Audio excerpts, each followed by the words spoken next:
Welcome back to the Corner of Sales and Marketing. I'm your host, Michael Parks.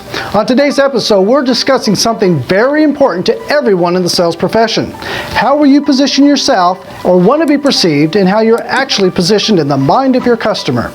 If there's a gap, you'll need to fill it. So let's get inside and talk about it. In marketing, there are two terms that companies use to describe their products and services. Today, I want to give you something to think about in terms of applying those two terms to you as a sales professional.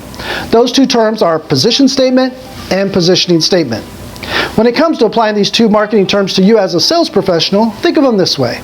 The positioning statement is how you want to be viewed by the world, your employer, your customer, or even your friends.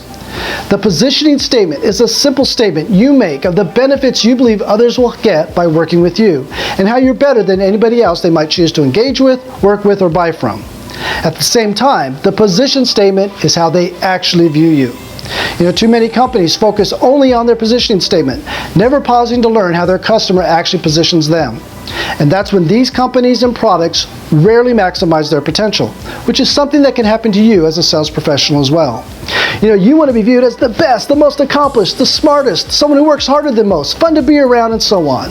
Whatever those attributes are that you see in yourself, they're all good things to aspire to. But if you ignore the actual position statement you hold within the mind of your customer, you may be operating as a disadvantage. Think of the people you market yourself to view you the same way you want them to view you, when they actually may not. So to get to know the actual position statement you hold within the mind of your customer, you have to step away from your positioning statement for just a moment. It's really about a critical self-assessment on how you behave and perform. If your positioning statement is, I am the most informed and skilled salesperson you can work with, but all your customer sees is that you're chasing orders, you're not coming up with solutions they might need or helping them solve problems, they might position you as friendly and responsive, but really does not go all out for me. And this is an example when a position statement and a positioning statement are out of sync, which is the focus of today's episode. If you're the greatest, most innovative, hardest working, whatever, but you really do not live that positioning statement, you will find your position statement in the mind of your customer to be out of sync, and that's when you'll struggle to maximize anything that you're doing. So ever believe a positioning statement from some company or product just to be let down when you actually used it? Happened to me when I purchased a super duper chamois towel that was called the 9th wonder of the world, but it really did not absorb water. They were positioning it as the 9th wonder of the world. I positioned it as trash, but their super excited salesperson kept positioning it like it was awesome.